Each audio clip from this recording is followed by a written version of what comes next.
నమస్తే, welcome to bell TV voice of voiceless. 6 పథకాలను ప్రవేశపెడుతూ ప్రభుత్వము నూతనంగా ఏర్పడినటువంటి రేవంత్ రెడ్డి ప్రభుత్వము అనేక మంది లబ్ధిదారుల ఎంపిక అయితే చేస్తూ ఉంది. ఇల్లు లేని వారికి ప్రధానమైనటువంటి 6 గ్యారెంటీల్లో ప్రధానమైనటువంటిది రేషన్ కార్డుతో ముడిపెట్టుకొని ఏమీ లేనటువంటి అర్హులకు అన్నీ అందిస్తామని చెప్తా ఉంది. గతంలో బీఆర్ఎస్ ప్రభుత్వంలో అనేక మంది ఇంటి కోసము దరఖాస్తు చేసుకున్నా కానీ దాదాపు ఒక దశాబ్దాల తరబడి కూడా ఒక ఇల్లు కూడా ఇవ్వలేని పరిస్థితి. మనం ఈరోజు తెలంగాణలోని మిర్యాలగూడ పట్టణంలో ఉన్నాం. ఇక్కడ ఉన్నటువంటి పేదలు ఏ విధంగా ఉన్నారు, పేదలు ఈ 6 గ్యారెంటీలపై ఏమనుకుంటున్నారు, వారికి ఏమేమి కావాలి, వారు ఉన్నటువంటి అర్హతలు ఏంది, నిజంగా అర్హతలు ఉన్నా కానీ గతంలో రాలేదు, రాజకీయ లబ్ధి రాజకీయ ప్రయోజనాలు ఉన్నటువంటి వారికే ఈ స్కీమ్లన్నీ కూడా గతంలో నుండి వస్తున్నటువంటి నేపథ్యాన్ని మనం చూస్తూ ఉన్నాం దశాబ్దాలుగా.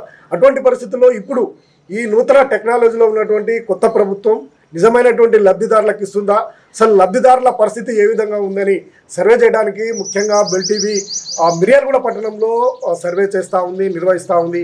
వారి యొక్క అభిప్రాయాలను, వారికి గ్యారంటీల మీద నమ్మకం ఉందా లేదా అనేది మనము తెలుసుకునే చూద్దాం. అందులో భాగంగానే మనము మిర్యాలగూడెంలోని ముత్తిరెడ్డి కుంటలో ఉన్నాము. ఇది మాస్ పీపుల్, ఎక్కువగా పేదలు నివసించేటువంటి ముత్తిరెడ్డి కుంట.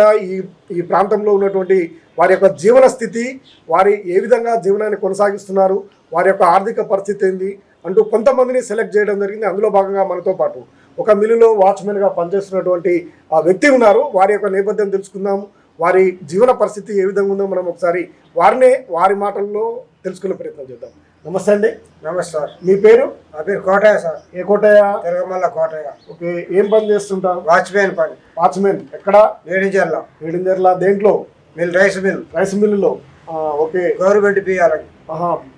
ఓకే, మరి మీ ఇల్లు మీదేనా?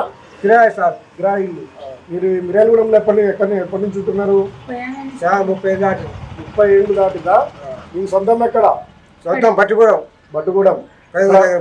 వచ్చి ఇక్కడ జీవనానికి ఇక్కడికి వచ్చిన బతుకు తెరువు కోసం. మరి అప్పటి నుంచి మీకు ఇల్లు రాలేదా? రాలేదు సార్. దరఖాస్తు చేసుకున్నారు అప్పుడు? ఏది రాలేదా? ఏమన్నారు? వస్తా చెప్పి రాలేదు. మీకు ఎంత జీతం ఎంత వస్తుంది?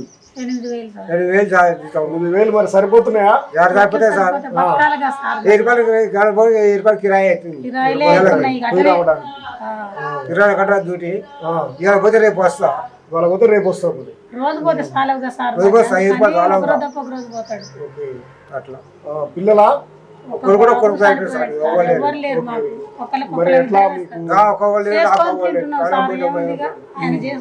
రేషన్ కార్డు ఉందా మీకు? మరి రేషన్ కార్డు ఉంది, ఎప్పుడైనా ఉంది. రేషన్ కార్డు ఉందా? ఒకటే ఉంది. ఓకే, మరి ఇప్పుడు దరఖాస్తు చేసుకున్నావా ఇళ్ళకి? చేసుకోలేదు ఇంకా? మొన్న అప్లై చేసిరా? ఓకే, నువ్వేం పని చేస్తావు అమ్మా? నేనేం చేస్తాను, నా చేత కాదు. మా బాబు ఆయన ఎప్పుడు చేయలేదు. చేత కాదు, ప్రాణం బాగుండదు, చూపించుకోవడానికి కూడా పైసలు లేవు మాకు. నేనేం పని చేయలేదు. ఆయన చేసుకొస్తే ఇంత వండేయటం వరకే సార్. నేనేం పని చేయలేను, పానం బాగాలేదు, చూపించుకోవడానికి మా చేత కాదు, డబ్బులు లేవు. అది తెచ్చిన దాంతో బతకాలి మేము. ఏం తినాం, ఏం చూపించుకుంటాం. ఎవరు పెట్టే వాళ్ళు లేరు మాకు. చుట్టాలు పక్కాలు కూడా ఎవరు లేరు, ఎవరు లేరు సార్. నాకు అసలు లేరు. నేను ఒక్కదాన్ని, మా అమ్మకు నాకున్న ఒక కొడుకు కూడా పోయాడు. అసలు నాకు ఎవ్వరంటూ లేరు. ఈ మహారాజు ఇంట్లో కిరాయకుండా బతుకుతున్నాం మేము, అంతే. మాకెవ్వరు లేరు. ఏం చేయలేదు, ఏదైనా రూపాయి మాకు ఏ విధంగా సాయం చేయాలి లేకుండా చేయండి. ఇప్పుడు రేవంత్ రెడ్డి 6 గ్యారంటీ పథకాలు పెట్టిండు, తెలుసా మీకు? తెలుసు సార్, మొన్న రాసిన పెట్టినండి. మొన్న రాసిన కదా, మరి ఏం కోరుతున్నావు రేవంత్ రెడ్డి? నీకు ఏం లేదు కదా? కానీ ఏమి చేసినా లేదు సార్. మాకైతే ఏం లేదు. మా పరిస్థితి అడగండి కూడా. మా పొజిషన్ ఇక్కడ ఏ కుంటలు అడిగినా చెప్తారు. ఉన్నొక్క బాబు మేమిద్దరమే ఉండిపోయినా. నాకు తోడలేరు, అసలు ఎవరు లేరు సార్. నేను ఒక్కదాన్నే, మా అమ్మకు ఒక్కదాన్ని నేనే ఉన్నా. నాకు ఒక కొడుకు, ఆ ఒక్క కొడుకు కూడా పోయిండు.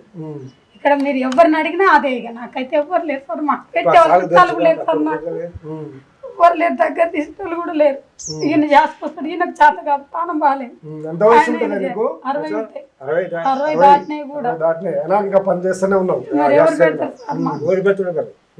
నా పోతాడు మూలిగే ముక్క మరి ఏం కోరుకుంటున్నావు రేవంత్ రెడ్డి సర్కార్ని ఏమేం కావాలా నీకు? నాకు ఇల్లు కట్టించి పింఛన్ ఇవ్వాలి సార్ మాకు ఇచ్చేది ఒకటి ఇల్లు ఒకటి ముందు వాళ్ళు ఇంత గూడు ఇచ్చి ఒక పింఛన్ ఇస్తే చాలు మాకు ఇంకా ఏమి వద్దు సార్ మాకు కూడా. ఇచ్చేది ఒకటి ఆ పింఛన్ వస్తే ఏదో బతకడానికి పని బతకటానికి చేసుకోకుండా ఉండడానికి అంతే ఇక మాకు పింఛను వేరేది అది ఇస్తే ఏం లేదు. నీకు సరిపోతుంది. దానికి అవ్వలేరు నాకు అవ్వలేరు కదా కొడుకు పోయిండు మాకు అదే సార్ ఏ ఏం ఒకటి వద్దు దుఃఖం సార్ ఉంది. మాకు. మాకు పింఛన్ ఇప్పించి పింఛన్ ఒకటి ఈ ఉండటానికి గూడు ఒక ఒకటి గూడు చూపెడితే చాలు సార్ మాకు. కావచ్చు నాకు. ఓకే ఇగో వింటున్నారు కదా వీరి యొక్క పరిస్థితి. ఎవరు కూడా లేకపోవడము, వీరికి ఇప్పటివరకు కూడా ఎటువంటి సంక్షేమ పథకాలు కూడా అందకపోవడంతో తీవ్ర మనస్తాపానికి గురవుతున్నారు. వారికి మాత్రం కనీసం ఉండటానికి ఇల్లు కూడా లేని పరిస్థితి ఉంది.